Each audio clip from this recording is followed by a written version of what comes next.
On va parler de sondage. Pourquoi on va parler de sondage? Parce que ce matin, dans cette logique Stranger Things, Donald Trump et le monde à l'envers, il a publié un message tôt ce matin. Il était chaud bouillant déjà avant de partir sûrement vers des contrées plus chaudes.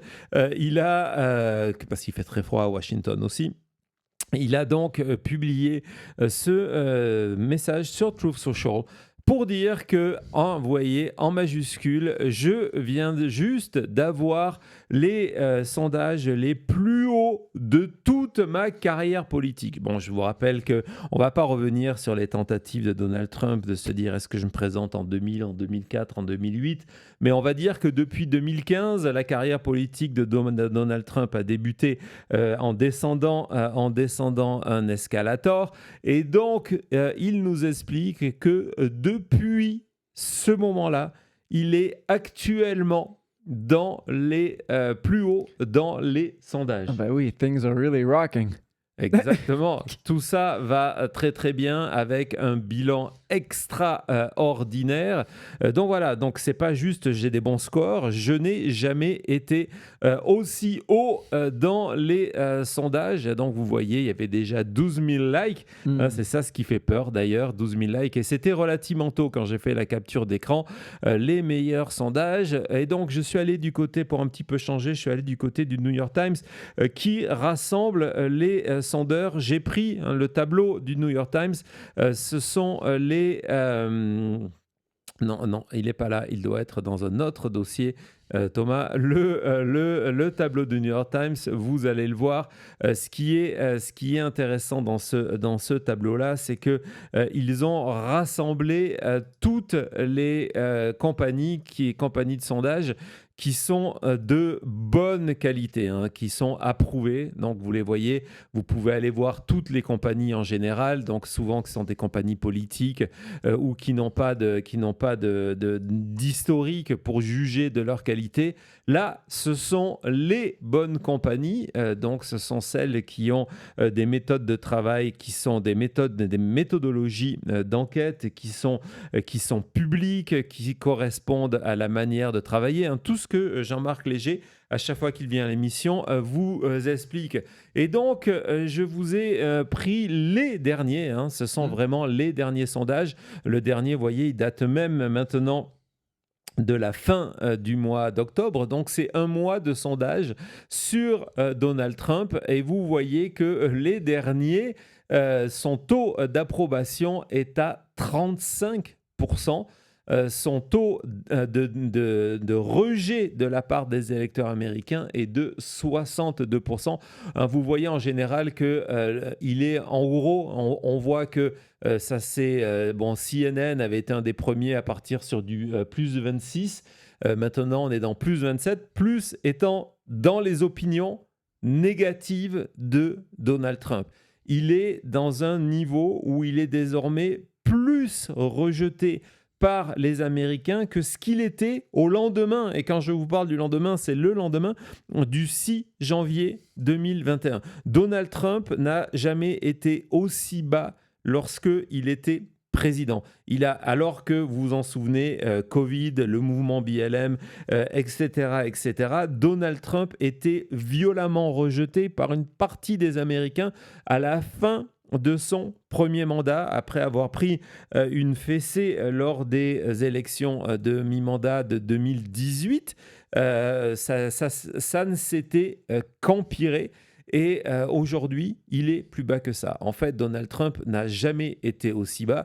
Et lorsqu'on regarde les présidents de l'ère moderne, contemporaine, c'est le président des États-Unis le plus rejeté par les Américains. Mais dans le monde à l'envers de Donald Trump, nous avons cette information où il nous explique qu'il vient d'avoir le meilleur score ever. Donc je me suis dit, ok, j'ai compris, j'ai mené l'enquête, Thomas. Je me suis dit, forcément, il a dû avoir notre compagnie de sondage la plus pourrie mais préférée de Donald Trump, qui est Rasmussen, qui a dû sortir qui a dû sortir quelque chose de fou. Bah, allons voir sur Rasmussen alors. On va voir sur Rasmussen et là, on va voir et on se rend compte que quoi non. Ben non, c'est pas là. Parce que effectivement, c'est le sondage le plus serré. Les sondages de Rasmussen n'ont aucune prétention scientifique, mais simplement une prétention politique, celle de soutenir Donald Trump quand il en a bien besoin. Et souvent, ils ont joué ce jeu-là, quand il y avait une série de sondages négatifs et d'un coup, boum. Et ce qui est avantageux lorsque vous utilisez, ce qui est une faute, ne faites pas ça. Ne soyez pas comme les experts de pipeau français. N'utilisez pas l'indice RCP, parce que RCP, qui est Real Clear Politics, qui est un groupe ouvertement MAGA, eux, ce qu'ils font, ils donnent le même poids à des instituts, parce que Rasmussen n'est pas le seul, à des mêmes poids à Rasmussen que ce qu'on pourrait donner à des compagnies qui, comme les sondages du New York Times, etc., sont de très très bonne qualité. Et donc, vous voyez que même là, Donald Trump a une cote négative. Donc, je vais vous dire, je ne sais pas d'où vient son information. Il faut aller ailleurs. Il faut peut-être aller ailleurs. Il n'y a pas d'ailleurs, mais il y a une explication. Ok. Pourquoi Donald Trump poste ce message ce matin? Et ce message, évidemment, il ne s'adresse pas à vous parce que vous êtes forcément au courant. Il ne s'adresse pas à nous, il ne s'adresse pas à la majorité des médias américains qui sont au courant et qui ne vont pas relever le mensonge parce qu'il y a tellement de choses dans le quotidien. On s'est habitué à Donald Trump de mentir sur ses sondages et on laisse passer. Donc, ce n'est pas un message qui s'adresse à nous, c'est un message qui s'adresse à sa base. Pourquoi ? Parce que justement, depuis quelques jours, les chiffres de Donald Trump sont tellement mauvais que l'ensemble des médias et du coup les réseaux sociaux ne parlent que de ça. Ils ne parlent que du fait que les 10 derniers jours, évidemment, on remonte à cette élection, maintenant c'est plus que 10 jours, du 4 novembre, ce n'était pas un sondage pour le coup, avec cette défaite électorale de Donald Trump par proxy dans plusieurs États, pas forcément que des endroits où il y avait des démocrates. Et donc, on est dans une dizaine horrible, c'est le début de l'ère de Donald Trump, lame duck. On est dans une dizaine horrible de Donald Trump. Et donc, dans le monde à l'envers, on va dire le contraire. Et d'après moi, ce qui a fait réagir Donald Trump, c'est deux choses. Un, la publication, peut-être qu'on a déjà les chiffres dans celui-ci, je ne me rappelle plus, non, dans le tableau New York du New York Times, la publication d'un sondage Fox, on vous l'avait montré, qui était extrêmement négatif. Je pense qu'ils sont en partenariat. Ben voilà, c'est le deuxième, c'est le Fox News. Donc, sur Fox News, il y a eu, on vous avait montré des images, tu te rappelles ce tableau ? Ouais, c'est déjà rare de voir que Fox News le mettait à 41%. On voit qu'il y a 17 points de différence qui vont dans le rejet. Donc ça, c'est le deuxième, le Beacon, sponsorisé par Fox News qu'ils avaient présenté. Et ça aussi, regardez, c'était fait entre le 14 et le 17 novembre. Donc c'était il y a une semaine. Donc ça, c'était le premier point. Et le deuxième point, il y a eu une séquence, on vous en a montré un extrait l'autre jour sur le vote des indépendants, dans l'émission d'hier d'ailleurs, je pense. Il y a eu cette séquence sur CNN qui a été redécoupée en clip et est devenue virale, entre autres sur TikTok. Et donc, du côté de Donald Trump, c'est juste pour rassurer ses électeurs. On va écouter cette séquence de Ariane 10 qui fait le point sur les 10 derniers jours de Donald Trump. Je vous préviens, ça pique aux yeux. Yeah, John Berman, I would say this is probably the worst 10-day period for the president in the polls his entire second term. The numbers are just atrocious. What are we talking about here in terms of net approval rating? Well, take a look. These are all November polls. The best one of the group puts him at 14 points underwater. That's the Marquette University Law School poll, tied for the worst he's ever had in that poll. Fox, 17 points underwater. Marist, 17 points underwater. The Reuters Ipsos poll, 22 points underwater. And then taking the cake, the AP North poll, 26 points underwater. When your best poll has you still 14 points underwater, you know it's truly bad, and it's as bad as 26 points underwater. We're talking about an average well underwater with the deep blue sea, swimming with the fishes. And now this is all parties here. If you think this is bad, Harry. If you think this is bad, what is driving these horrific numbers for Donald Trump? Well, why don't we take a look at independents, Trump's net approval rating with independents. Back in January, he was close to even. He was at -4 points. Not great, but not terrible.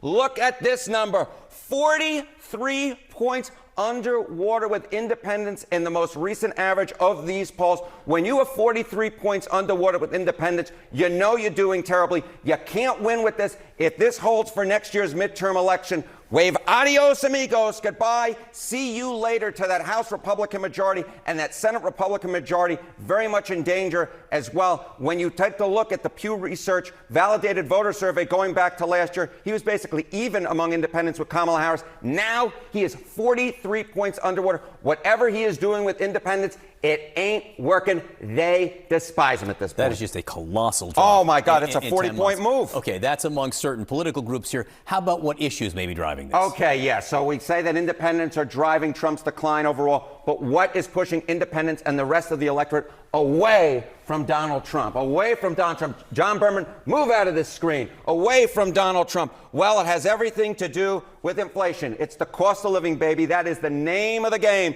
You go back to January, he was 3 points above water. This was the reason why that voters gave him a second term. You look at this, Now, 34 points underwater. My goodness gracious, that is a 37-point move in the wrong direction. All right. I mean, inflation, one of the things the Fed could do to fight inflation, if that were a concern, is they would raise interest rates right now. Right now, there's been an issue of whether they'll cut them or lower them after the mixed jobs report yesterday. What do the prediction markets say now? Yeah, okay, so Donald Trump has been pushing. And you know what? The chance that the Fed Reserve in December cuts interest rates now up to 70% because one of the Fed Reserve members said essentially there was still room for cuts. This will be welcome news for Donald Trump. Whether it ultimately, though, gets at its true problem, which in my opinion is the cost of living, I think a lot of economists would disagree that it would. But that is what the prediction markets say, and that's, of course, based upon one of the comments from one of the members of the Fed Reserve. And this just changed big time. Not a happy Friday so far for President Trump in the numbers. Harry, and thank you. Thank you very much. C'était quoi le message de Donald Trump là, ce matin, Thomas? Je serai les meilleurs. Ouais, c'était ça. I have just gotten the highest poll numbers of my political career. Je viens d'avoir les meilleurs sondages de ma carrière politique. Donc voilà, les meilleurs sondages. Vous venez de les voir, à l'instant. C'est atroce. Hein, c'est le mot d'ailleurs qui est utilisé par Harrington. Il commence en disant voilà, c'est atroce lorsqu'il démarre les derniers sondages de ces 10 derniers jours avec des sondages négatifs dans toutes les catégories, y compris les différentes catégories d'électeurs. On voyait au niveau des indépendants être passé de -4 à -43. C'est historique. C'est historique. On a vu que sur les questions, les points forts qu'il présentait, l'économie et, par exemple, la question de l'inflation. En janvier, il était à +3, -34 actuellement. Et si tu peux retourner justement au tout début, ou alors c'est peut-être l'illustration que je t'ai donnée, où il y a cette liste de chiffres. Voilà, c'est Donald Trump aujourd'hui pour le mois de novembre. C'est simplement les sondages pour le mois de novembre. -14, -17. Il y a un moment, il a cette expression, il dit il est même plus en train de nager, il est au fond de l'océan. Il est en train de swim avec les fish, ce qui est une expression de la mafia d'ailleurs. Quand t'es mort. Oui, exactement. C'est quand on flotte plus, quand on ne peut plus remonter à la surface. Et puis, cet avertissement de Harrington en disant que si les chiffres continuent dans cette direction, il y a une évidence, c'est que Donald Trump ne pourra pas gagner les élections intermédiaires de 2026, des élections qu'on vous fait vivre ici, émission après émission. Et justement, c'est quelque part aussi au cœur de ce qui s'est passé hier.